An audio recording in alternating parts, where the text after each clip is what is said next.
Good evening, everybody. It's January 4th, 11:30 p.m. Pacific Standard Time.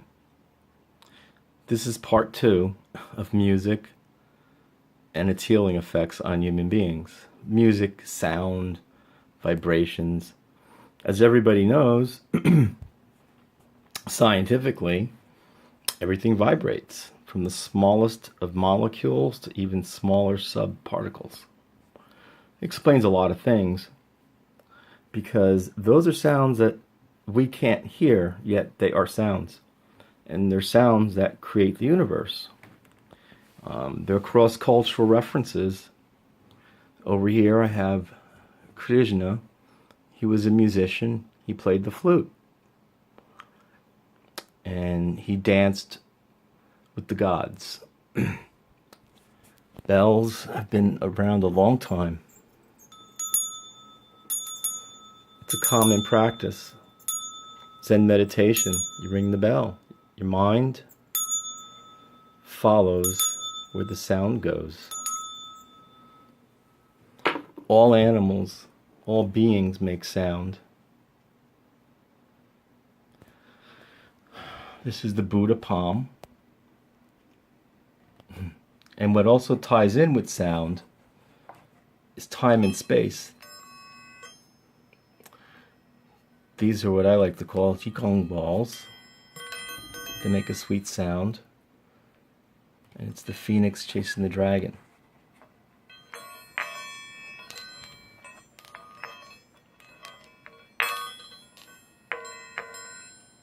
Make them sing.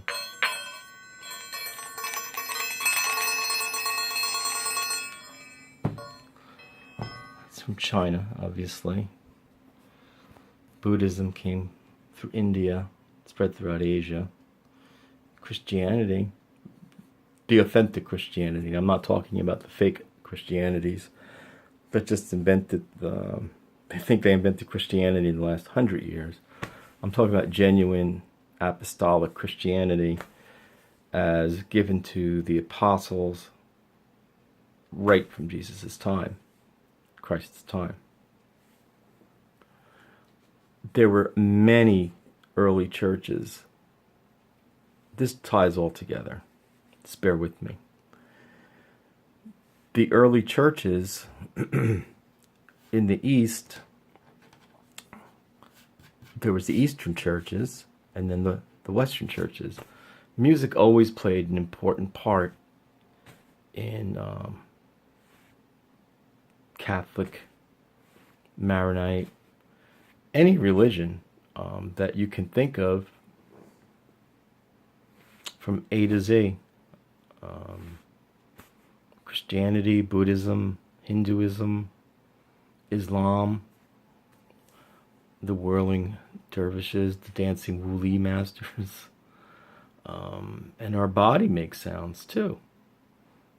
Obviously, everybody knows what the heart sounds like. Thump, thump, thump. But every cell in your body makes a sound. Here's where it gets a little tricky. Now, those sounds, the vibrations that we can't hear on a subatomic level that hasn't even been discovered yet, are what we like to talk about as multiple dimensions. And the multiverse, the fact is, science is pointing more and more to the fact that there's a multiverse and multidimensional. It's incalculable. So here we are on Earth, allegedly. Songs from birds, most beautiful. Those were the songs that were copied by man with their flutes, and women and men, both are musicians. It's my wife and her friend. I always thought that they were the embodiment of dancing and singing and laughter. And my son as well. And there's my grandma Carmela and my grandpa Giovanni Fiore. my friend Fred Solomon, who is a physicist, and other things, and specializes in artificial intelligence. So, back to sound. Now, I have studied with a lot of different Qigong masters, and everybody talks about healing sounds and killing sounds. Killing sounds meaning high frequency sounds that can liquefy tissue. These technologies have been developed for war, but they're meant to heal because it can get through layers of flesh to heal the person. Instead, gifts once again are misused. Then we have the little monkey. I love him. Yeah. Maybe he's going to ride the back of a turtle. So we know that everything makes a noise and everything has a sound to it and a vibration. So scientifically, I do believe I'm on very solid ground when I say this is not just a cross-cultural human thing.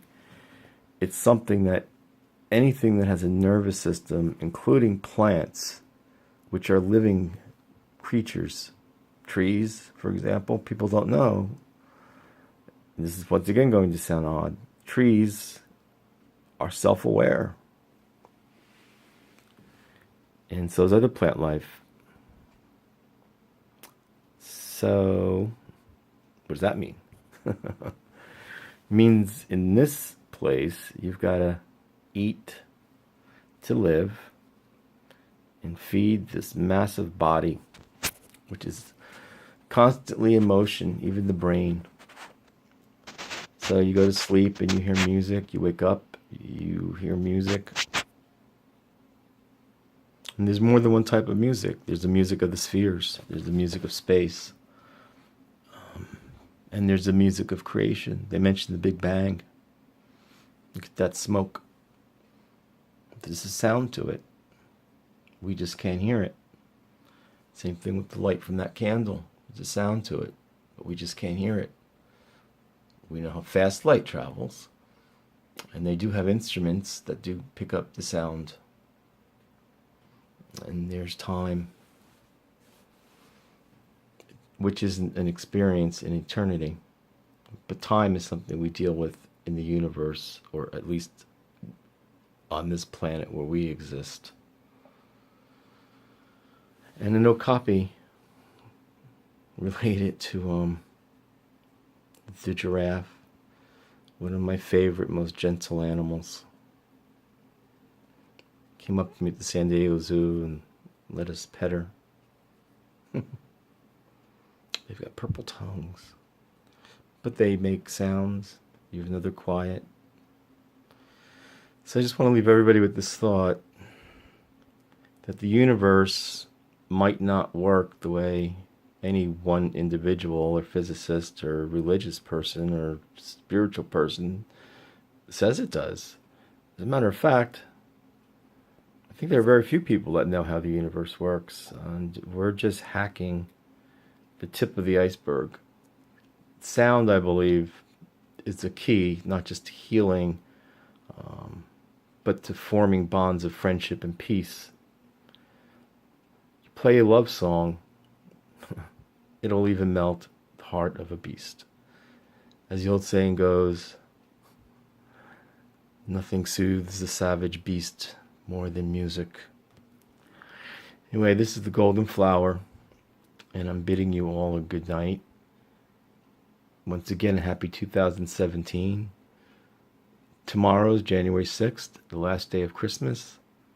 God bless everybody, and I hope you have lovely dreams and the best day tomorrow. Love you. Good night.